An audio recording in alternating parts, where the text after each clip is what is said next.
And I'm going to give you an out, because this might be a question you asked me to edit out. I'm not sure. This will be an interesting answer. You're now in a position to capitalize on the growing stature of battle rap now that the pandemic's over and you've got multiple promotions. Yeah. However, these promotions are now looking to those of the past. I'm thinking of people like Luna C. I'm thinking of people like Amalo and other people who genuinely expressed kind of a reluctance to come back. Yeah. How do you feel as someone... Right, you're in two minds.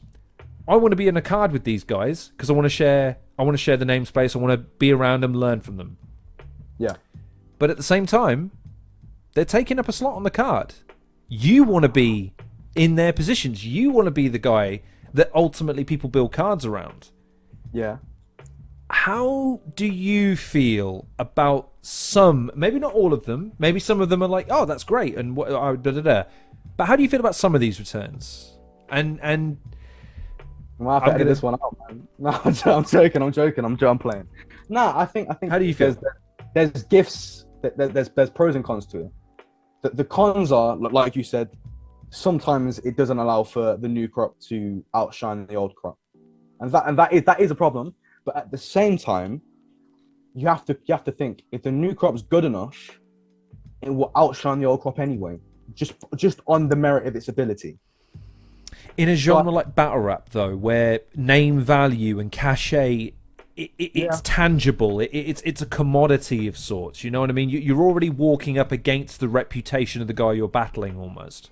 But at the same time, if you look at Don't Flop circa 2009, like how many of those guys outshine the current crop now? How many maintained their star power? I can only think of maybe O'Shea. From that specific, a lot of them aren't even battling anymore. But if they come, I can think of a great example. So recently you had the Premier Battles Liverpool card, and you had Sprungy on it. Now a lot of people won't know who Sprungy is, right? But a lot of people know who Reverse is. I'd argue more people know who Reverse is than Sprungy, and you could argue that's maybe on the merit of Reverse's ability. You could argue it's because he's more recent. But I think the recency of it is a massive gift for the new crop, especially if, like a Luna C, for example.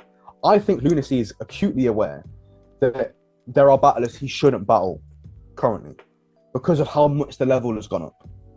He was doing it when he was battling actively, and that isn't a slight to Luna C, because I love watching Luna C battles. But he was very selective of who he battled when he was battling actively. So, for example, everyone wanted him to battle Shotty. That battle never happened. I think there's battles now that Luna goes, I don't see the merit of battling him or him. And eventually I think that people clock that. I hope. So I'm going to put something to you. I'm going to weasel out of giving my own opinion, and instead of going to proffer Soul. Soul is very much of the opinion that generation exceeds this in not only performing style but ultimately lyricism and stage presence. That's why he believes that if he were to start his career now, he'd be headlining in 3 battles.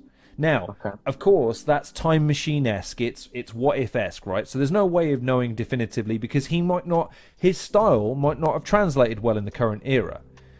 Yeah. And that's why it's a difficult one, because you guys are coming up now in an age where they I think I'm giving credence to your argument there, because I'm saying that when a Luna C and a Shotty Horror and these guys are coming up, there really isn't that previous generation to overshadow them. They're free to make a name for themselves and cultivate these moments. Whereas they're leaning on that history a little bit to give you guys a bit of shine and a bit of rub. But ultimately, I haven't really seen, except for Tony D maybe, any of these big names battle any of the newcomers. At least it hasn't been that prevalent to me. Like Georgie Roots is probably the only one that I've seen get some of that rub, some of that shine with Shuffle and with Tony D. Someone like you, though, like, I get that the name value needs to balance out a little bit, but imagine the benefit it would have to someone like yourself to battle someone of that caliber of reputation, if not ultimate skill. For sure. And you know what the thing with Soul, I really enjoy watching Soul battles, and I like Soul's outlook on a lot of things in battle rap. And part of me agrees with him that there's a lot of battle rappers now who would get smoked by the older generation. However, I think you also, if you're a Soul, have to put your money where your mouth is and step back into the ring if you're going to make those comments. I think that is the case. You can't be okay. Let's look at it this way. Imagine Mike Tyson now said he could beat up Anthony Joshua.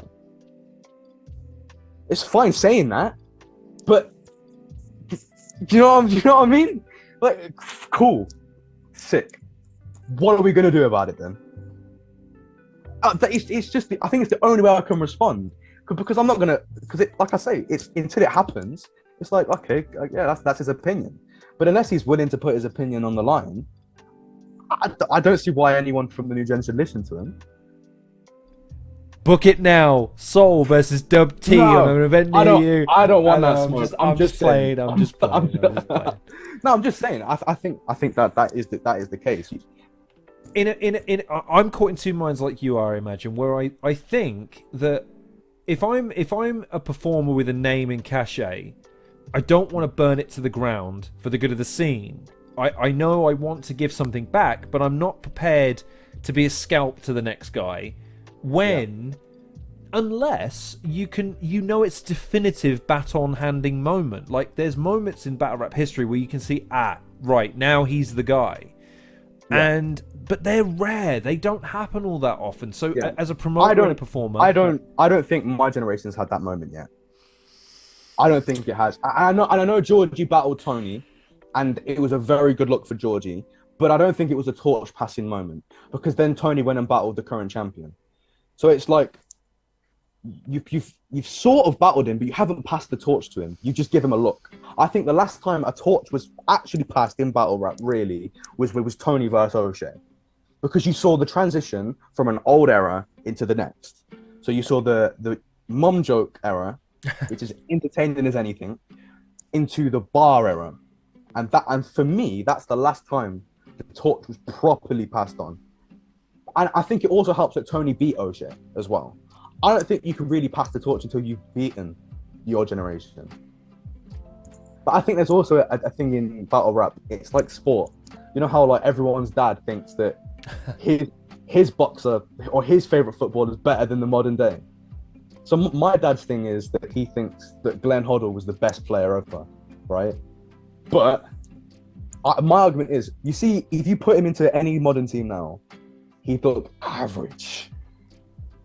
Yes, there's an intangible nature to that argument because you have to believe that we live in a more advanced time, which means they have privileges and advantages that previous generations wouldn't have done. So it's all fun to say, yeah, but they had grit and determination, they didn't. I'm like, so did people 10,000 years ago, but would you bet on them being better than our current generation? They would have been a foot and a half shorter and they'd have eaten mercury for breakfast. I don't think they'd win. This is the thing, like, and I think that's the big, and like to tie that into a different argument, you've got like people who say that Muhammad Ali would still beat modern heavyweights. It's like, nah, man. He weighed 14 stone and he's trying to fight guys who are 20 stone. It's not the same thing. Time changes a lot of things. Well, what I would say is that modern wisdom changes, and sometimes good practices can go out the window just because something new happens. That's why you get trends, man. That's why you have a generation of kids that have a certain style or a haircut or whatever. The older generations think, well, that looks stupid. Right, but it's not your trend. It's another generation's trend. You're not meant to get it. It's just different. And we're not saying it's better. We're not saying that I don't know, I'm old, so I don't know what a stylish thing is these days, but a t-shirt with a funny memo on it, okay, fine, it's not better than previous generations, it's just ours. Yeah. Whereas in battle rap, you have to believe that this generation has to work harder, if only because battle rap covets originality. You can't get away with saying the same thing over and over and over again. Yeah. And you're working with less space, because so much shit has already been said. So you're trying to work in that sphere. But that's why we have to be better. We haven't got much choice in being better, because and this is the thing, battle rap's it's a finite resource, because There's only so many things you can say before you've said something someone else has said. The only way to get away from that is to say it better, right? And that's the point we'll get to eventually in however many years' time. We'll get to the point where it's very difficult to think of a new concept. So we just have to pick a concept that's been done in the past and do it way better than anyone else has. And we're already getting to that now, I feel like, which is why you see so many style overlaps. So you'll see a lot of people like you said earlier, Dojo, he reminded you of Marlo, right? It's so difficult to be brand new. Like no one's ever done it before. In a scene that's been around for however many decades. Yeah, and I think, yeah. But that's the thing. You would forget that. Right? How do I? Each generation has its own incarnation of the thing that the previous generation had. It's under a different guise. And okay, you want the best argument? Every generation thinks this generation's form of entertainment has within it some evil, megalomaniacal fucking overlord that's ruining your generation. TikTok is poisoning your minds and it's ruining you as people. Right, motherfuckers, y'all thought YouTube was that, and before them, y'all thought MTV was that. And each generation turns out kind of okay. It's fine. They have their downfalls.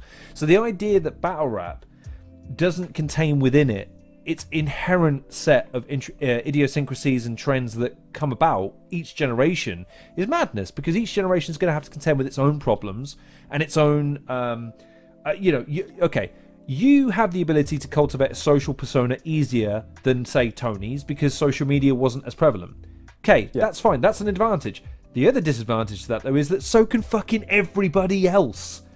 So you've got noise to contend with that he did. And also Tony D's already existed. So his position in the scene, he's always going to be Tony D. There will never be another Tony D. So you have to, whilst we're in a scene that everything's nearly been done, you're also under constant pressure to not be exactly the same as that guy. Because why would I watch you do an impression of that guy when I can just watch that guy? I think that's a very serious problem for some battlers anyway. Some battlers are constantly trying to contend with the fact that, I'm just not going to be as good as the guy that I'm very similar to. And I think that could be a problem going forward, but I think I can avoid that. I think I'm unique enough to avoid it. I don't know why we picked on Tony D there. He literally teaches kids to write and rap. So I'm sorry for picking on you there, Tony. I apologise profusely, but you're a Spurs fan. You deserve it. Anyways, point being, so